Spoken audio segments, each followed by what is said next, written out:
right, guys, it's Jahlon, and this next clip you're going to be watching comes from my 14 October live stream.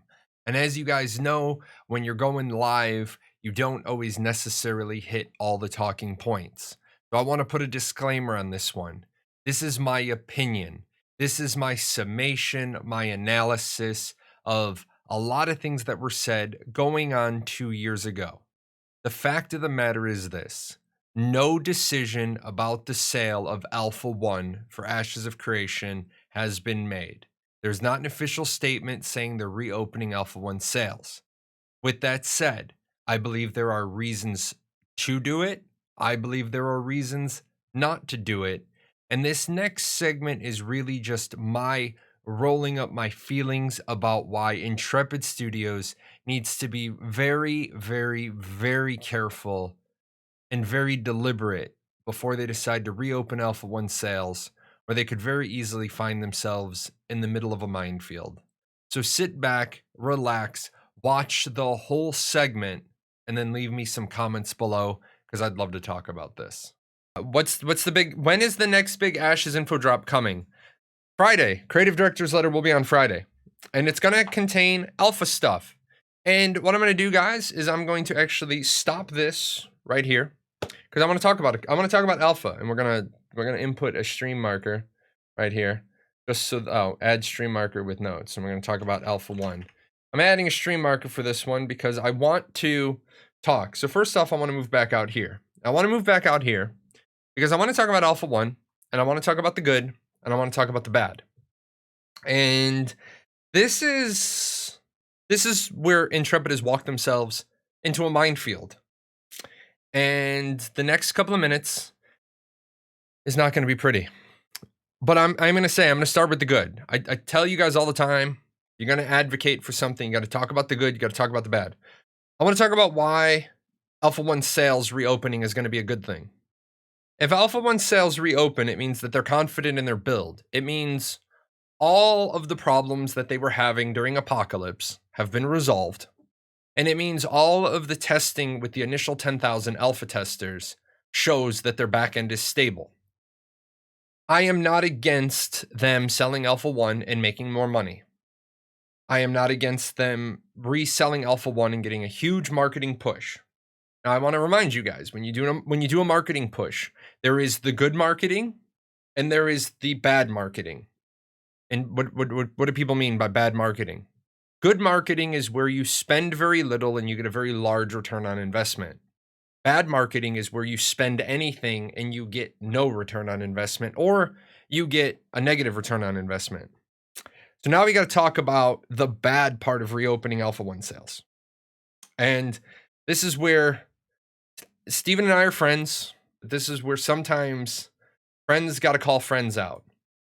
A little while ago, Steven and I had a conversation, and it got kind of heated in the Discord, and I don't give a shit. I'm going to say what needs to be said because I don't represent Steven. If Steven hires me to be his new marketing director, his new public relations officer, then I represent Intrepid Studios. As long as I'm only an official content creator, I just go by the stuff they say. And one of the things they said is that they will be ending Alpha 1 sales this month. And then I even bolded it at Steven's request. We will be suspending the Alpha 1 packages sales at the end of the month. And then Steven got all pissy and bent out of shape. And this is the advice I give to Steven in this regard. People are going to attack you from all sides. People are going to attack you from the outside. People are going to attack you from the inside. People are going to attack the most loyal people you think, your official content creators, you're going to feel attacked. Just because you feel attacked doesn't mean I'm attacking you. Sometimes I'm just doing my yeah buts. Hey, this is how you feel, but yeah, but this is how the community sees it. And Steven decided to go through in bold a bunch of things. This is the last month for Alpha 1 Intrepid pack sales. Sure. This is the last month for Alpha 1 Intrepid pack sales. It doesn't say it's the last month for Alpha 1 sales. It says it's the last month for Alpha 1 Intrepid pack sales. Very well done. Very, very well done. Because if you call the packs something else when you start reselling them, as long as they're not Alpha 1, you're good. Steven says, referred to the closure of the Alpha 1 sales twice with the term suspended. And if words matter, the term suspended is a temporary closure. Yes, absolutely. And this is where Steven was right. I think the desire to hold me accountable is great, and I wish more studios did it. However, there is a fine line between holding one accountable and reeing out of proportion, especially when said reeing is off base. Well, this is where I took a conversation to private. I said to Steven, "Do you know the history of reeing?" And he legitimately didn't. He thought it was only the frog thing. Steven actually publicly apologized. He did not know that reeing refers to the sound that autistic people make when they're frustrated. He didn't know that. I have no reason to doubt him. He's never lied to my face. So I confronted him about it in private. He publicly said, "Hey, it's been brought to my attention that reeing is also referred to autistic people and the sound they make. That was never my intention. So I don't want you guys to read anything into the bottom part of that. I want to make sure that even Steven, even though it's about Steven, he wasn't making a dig at autistic people. He wasn't trying to be toxic. If you look that up, he actually says, he shows the clip he's referring to. And this is great, except on Tuesday, August 7th in 2018, and I put a big blue arrow that says pre-Margaret, last call for Alpha 1 sales. We will be closing the sales of Alpha 1 in order to keep this number below 10,000. Now, here's the minefield. I told you guys once on the show before, I think their intention was only to suspend Alpha 1 sales. I believe, because I judge people based on their actions, I believe their intention was to only suspend Alpha 1 sales. However, in the email they sent out, they very definitively used last call, closing the sales. Now, when Steven says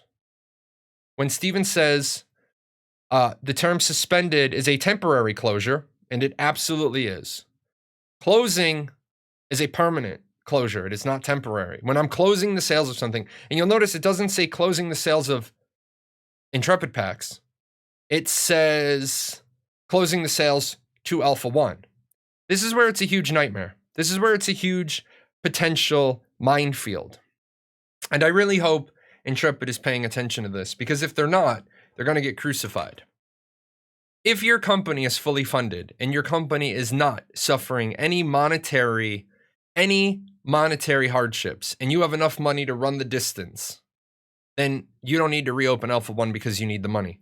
I say making extra money is great because money fixes a lot of problems. Money lets you bring on more artists. It lets you bring on more people.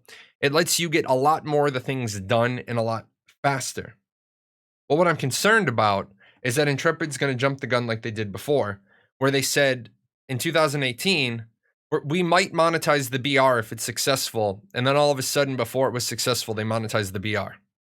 So if people are expecting an announcement in the Friday Creative Director's Letter that they're reopening Alpha 1 sales, you absolutely positively do not want that in the Creative Director Letter on Friday. Because if they do, then Intrepid has a huge integrity problem. Because you can't say that based on the testing, we're going to open up when you've only had about 500 people testing it. I think Intrepid, and this is my advice to Steven. This is after we come in here and we see this. Steven gets offended when he feels like he's being attacked. It's a perfectly human reaction. I get offended when I feel attacked. You guys have seen me on my show. If you attack me personally, I have the option. I just ban your ass. This is my platform. If you're attacking me personally, I can just ban you. If you're attacking one of my viewers, you will most certainly get banned right out of the box. It's kind of like, I'll take a few headshots. I'll take a few headshots. I'll engage with you a little bit. I have moderators. If they feel you're attacking me, you're attacking a community member. My moderators know the rule is, if you can justify it in less than a sentence, you're golden.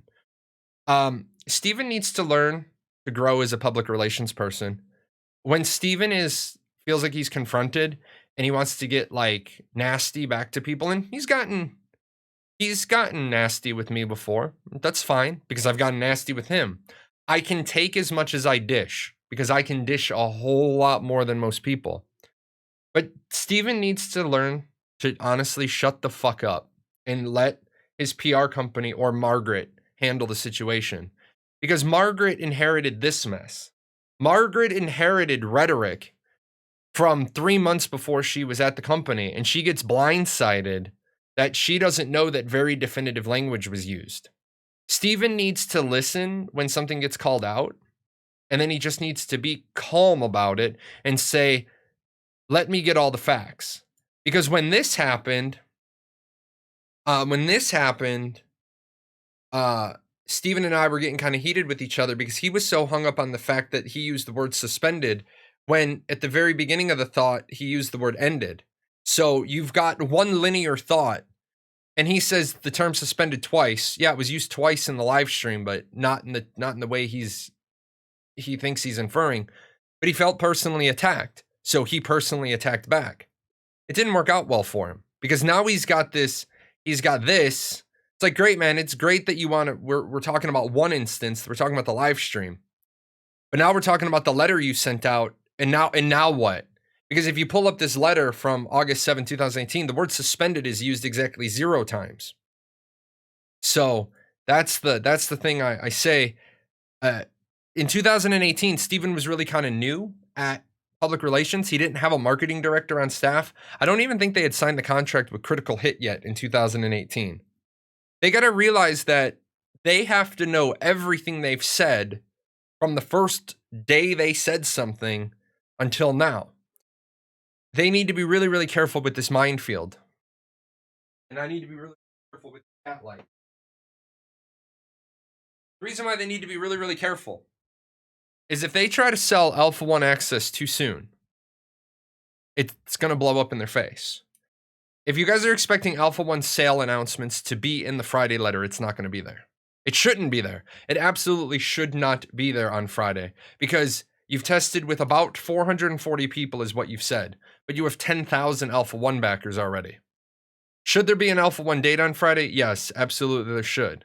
But is there going to be we're opening up Alpha 1 sales? No. Now, with all that said, how do they sell Alpha 1 again without offending everybody and walking into a minefield? It's simple. You speak honestly and plainly. Hey guys, it's been brought to our attention that in 2018, there was a lot of mixed messages, a lot of mixed signals. Number one, we were wrong. We used definitive language in the letter, as has been pointed out to us, that we were ending the sales of Alpha 1. There are some of you who made your Alpha 1 purchase in August of 2018, thinking it would be your last chance to ever get into Alpha 1. For that, we apologize. Next paragraph. On our original development timeline, we had planned on having Alpha 1 in Q2 of 2019. Obviously, that didn't pan out. We had to scrap our back-end engineering. We found that out during APOC. We had a lot of different pieces of things going on. And then be transparent about your reasons and don't make excuses. Be transparent about your reasons. Hey guys, we were a young company. Steven's already said, I didn't hire on producers. You just run with that. You run with the statement you've already made. I made mistakes. I was wrong. I thought X. X didn't happen. With that said, I want to assure you the data we have from Alpha 1 shows we are ready to have more Alpha 1 testers, but we are not ready to call the product Alpha 2. We are not ready to invite the next bow wave of people.